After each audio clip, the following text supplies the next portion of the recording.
Pemirsa, tim hukum Polda Jawa Barat menolak semua dalil gugatan pra-peradilan yang dilayangkan tersangka Peggy Setiawan. Polda memastikan seluruh proses penetapan tersangka terhadap Peggy sudah dilakukan sesuai dengan prosedur penyidikan.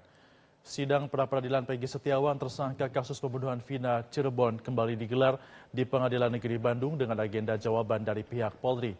Tim hukum Polda Jawa Barat menyatakan gugatan pra-peradilan Peggy Setiawan sudah memasuki materi pokok perkara, sehingga beberapa poin yang dibacakan kubu Peggy di pra-peradilan itu sudah memenuhi aspek formil proses penyidikan perkara.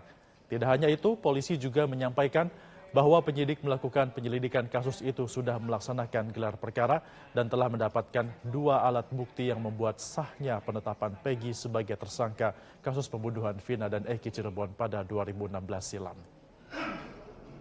Ditetapkan pemohon sebagai tersangka oleh termohon sebagai bentuk kepastian hukum yang diberikan oleh termohon dalam konteks hak asasi manusia sebagaimana salah satu prinsip dasar terdapat dalam bahwa termohon dalam menetapkan tersangka telah melakukan pengkajian terlebih dahulu berdasarkan fakta-fakta hasil penyidikan dan telah dilakukan gelar perkara pada hari Selasa tanggal 21 Mei 2024 yang bertempat di ruang gelar perkara di Treskrimum Polda Jawa Barat yang dimana dalam dialog dan diskusi gelar perkara tersebut peserta dan pimpinan gelar sepakat untuk menetapkan saudara Peggy Setiawan alias Peron atau pemohon sebagai tersangka karena penyidik telah mendapatkan lebih dari 2 alat bukti sesuai dengan pasal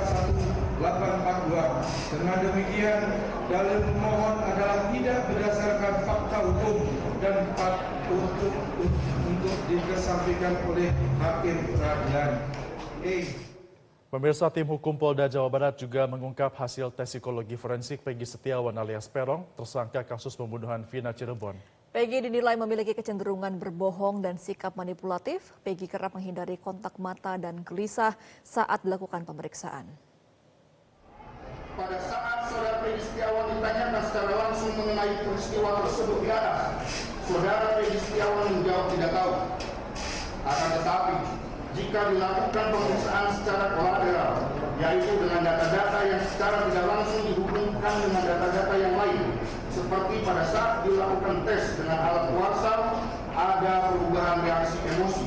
Di saat kami memperlihatkan secara tiba-tiba dan cepat foto korban Eki ataupun Vina, ada sempat terjadi perubahan emosi pada saat melihat foto tersebut, sehingga tergambar adanya indikasi bahwa saudara Peggy Setiawan mengetahui peristiwa tersebut di atas, akan tetapi untuk lebih mengetahui secara mendalam perlu dilakukan pemeriksaan lanjutan. Jelajahi cara baru mendapatkan informasi. Download Metro TV Extend sekarang.